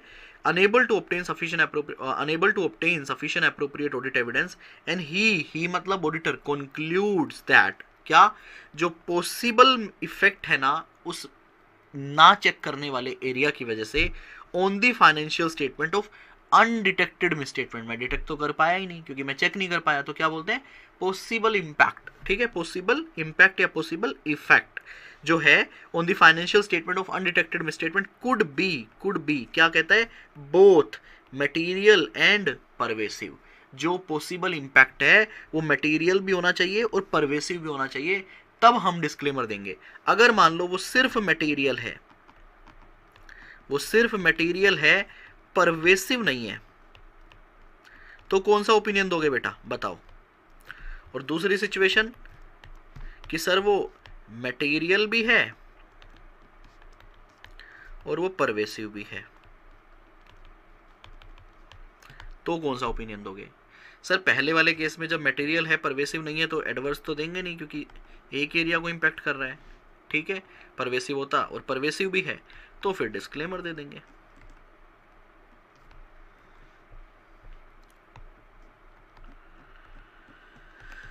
ठीक है जी, तो देखिए ऑडिट रिपोर्ट एक होती है आपकी अनमोडिफाइड ओपिनियन, जिसको आप clean opinion, true and fair view के नाम से भी जानते हैं। फिर आप क्या करते हो, मॉडिफाई करते हो, ये हम अलग से पढ़ेंगे। यहाँ पे ओपिनियन देखिए, मॉडिफाई के अंदर क्वालिफाइड, एडवर्स और डिस्क्लेमर ऑफ ओपिनियन आप डालते हो। यहाँ देखो, यहाँ पे एक टेबल दी हुई है, पढ़ो जरा, टेबल दी हुई है, पढ़े। नंबर 1 फाइनेंशियल, वैसे मैं 6 एग्जांपल ले चुका हूं, इसकी जरूरत नहीं है, लेकिन फिर भी financial statement are materially misstated. Financial statement आपके मटेरियली मिसस्टेटेड हैं, मटेरियल है, परवेसिव नहीं है, बताओ कौन सा ओपिनियन दोगे। फाइनेंशियल स्टेटमेंट मटेरियली मिसस्टेटेड है, मटेरियल है, परवेसिव नहीं है, तो कौन सा देंगे सर, क्वालिफाइड ओपिनियन देंगे। परवेसिव नहीं है इसलिए एडवर्स नहीं दे सकते, और मटेरियल भी और परवेसिव भी है तो सर एडवर्स ओपिनियन दे देते। बड़ी सिंपल सी बात है। Inability to obtain sufficient appropriate audit evidence, हम ऑब्टेन नहीं कर पाए सफिशिएंट एप्रोप्रिएट ऑडिट एविडेंस, तो ये देखेंगे क्या वो मटेरियल है, हाँ मटेरियल है, परवेसिव नहीं है तो क्वालिफाई, मटेरियल भी है और परवेसिव भी है तो डिस्क्लेमर ऑफ ओपिनियन। तो ये टेबल के अंदर आपका एक रिवीजन करवा दिया गया है। उसके बाद काफी बच्चे, मैं हालांकि बिगनिंग में ही बता चुका हूँ परवेसिव का मतलब, लेकिन फिर भी परवेसिव पढ़िए, परवेसिव क्या होता है, definition of pervasiveness. A term used in the context of the misstatement. Misstatement के लिए मैं ये वर्ड यूज कर रहा हूं कि वो मिसस्टेटमेंट फाइनेंशियल को कितना इंपैक्ट कर रही है, कम या ज्यादा। क्या कहता है? A term use in the context of misstatement to describe the effect on the financial statement. The word effect, उसका फाइनेंशियल पे कितना इफेक्ट है, इसको हम परवेसिवनेस बोलते हैं। A term use in the context of misstatement to describe the effect on the financial statement of misstatement और the possible effect on the financial statement of misstatement.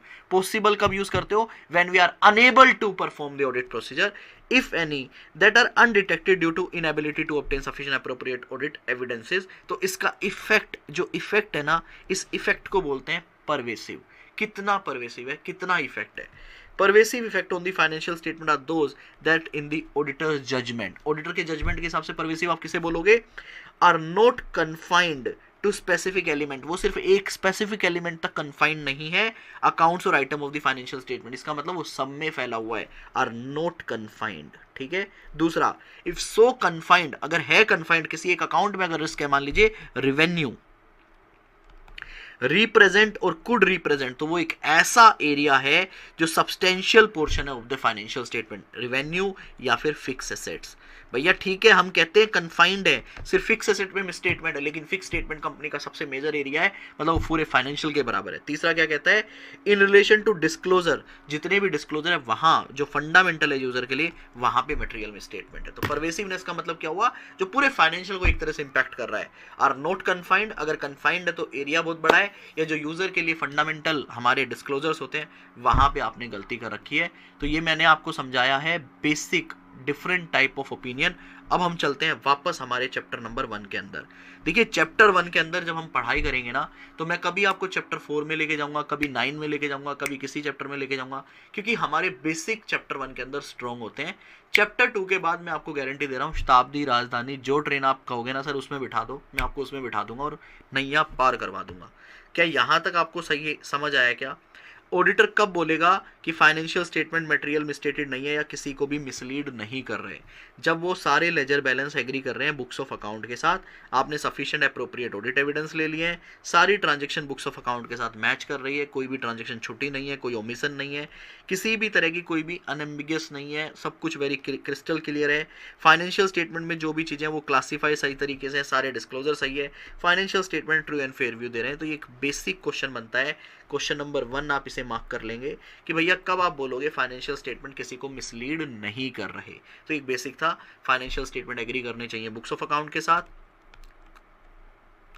Sufficient and appropriate audit evidence करना है, कोई भी किसी भी तरह का omission नहीं होना चाहिए, ठीक है, सब कुछ क्लियर होना चाहिए, प्रॉपरली क्लासिफाइड होना चाहिए, सारे अकाउंटिंग स्टैंडर्ड को फॉलो करना चाहिए, और फाइनेंशियल स्टेटमेंट एक ट्रू एंड फेयर व्यू दे, ऐसा होना चाहिए। समरी आप ये 4-5 पॉइंट याद कर लेना।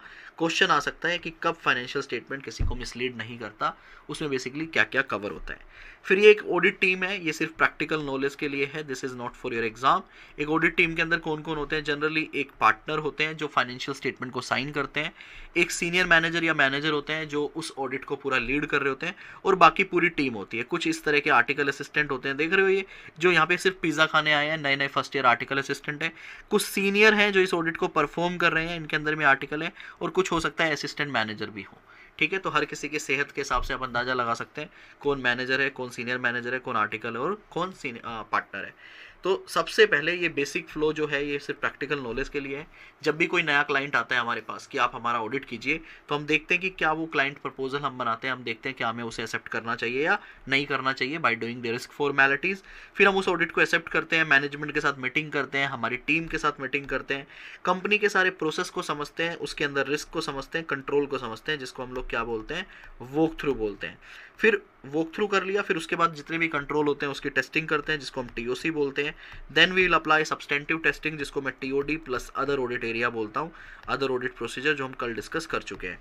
देन फाइनली सारी टेस्टिंग करने के बाद मैं रिपोर्टिंग बनाता हूँ, और जो मैं रिपोर्ट बनाता हूँ उसका क्वालिटी रिव्यू भी किया जाता है कि आपने जो काम किया है वो सही किया है या नहीं किया है, कि एक ऑडिटर ने जो काम किया है वो सही किया है या नहीं किया है। तो ये समझ लो ये पूरा फ्लो है हमारे टीम का भी, प्लस हमारे ऑडिट में क्या क्या करते हैं उसका भी जो है वो फ्लो है। अगला कंसेप्ट आता है क्वालिटी ऑफ एन ऑडिटर। ये आपको सेल्फ करना है कि एक ऑडिटर कैसा होना चाहिए, टेक्निकल क्वालिटी, उसको accounting, audit, direct tax, general principle, law and client के बिजनेस का नॉलेज होना चाहिए, पर्सनल ऑब्जेक्टिविटी होना चाहिए, कॉन्फिडेंशियलिटी रखे, कम्युनिकेशन स्किल अच्छी होनी चाहिए, क्लाइंट के साथ कैसे डील करना है, रिलायबल होना चाहिए, टाइम पास क्वेश्चन है, सेल्फ पढ़ लेना। उसके बाद हमारा मेन क्वेश्चन स्टार्ट होता है SA number 200, overall objective of the independent auditor and conduct of the audit in accordance with the SAs. आपको जो अपना ऑडिट करना है ना वो इंडिपेंडेंट रहकर करना है और सभी एसेस को फॉलो करके करना है। ये हम जो स्टैंडर्ड है ये डिस्कस करेंगे कल दोपहर में 12 या 1 बजे, जो भी टाइम रहेगा मैं टेलीग्राम पे अपडेट कर दूंगा। आज की क्लास हमारी बीच में डिस्टर्ब हो गई है, तो आज के लिए इतना ही। जो मेन कंसेप्ट हमारा अब स्टार्ट होगा एसए 200 एंड ऑनवर्ड्स, वो कल हम लाइव करेंगे दोबारा से। जो भी टाइम रहेगा मैं टेलीग्राम पे अपडेट कर दूंगा और इसके बाद वाले सारे लेक्चर सॉफ्टवेयर पे होंगे, तो उसका भी सारा आपको अपडेट आने लग जाएगा। आप प्लीज़ सी इंडिया में फ़ोन ना कीजिएगा, मैं आपसे एक रिक्वेस्ट करूंगा, आप प्लीज़ सी इंडिया को फ़ोन मत कीजिएगा, आपको ऑटोमेटिक सारी चीज़ें आ जाएंगी। और अगर आपको कोई भी डाउट है, अगर आप कुछ भी पूछना चाहते हैं तो इस वीडियो के नीचे कमेंट कर सकते हैं। जो बच्चे रेगुलर लाइव देखना चाहते हैं वो मेरा लाइव ज्वाइन कर सकते हैं सी इंडिया में अपना एडमिशन लेके। बाकी लेक्चर भी आप लाइव देख सकते हो, उस लाइव का रिकॉर्डेड देख सकते हो। अब जितने भी स्टूडेंट यहाँ देख रहे हैं जरा कमेंट करके बताओ कैसा लगा। और हाँ, वीडियो को आज आपने लाइक नहीं किया है, प्लीज़ वीडियो को लाइक भी कर दो। जल्दी से बताओ आपको कैसा लगा।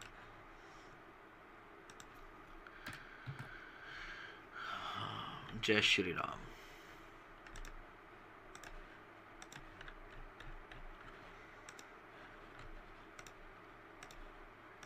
जल्दी से आप बताइएगा कि आपको आज कैसा लगा ये लेक्चर।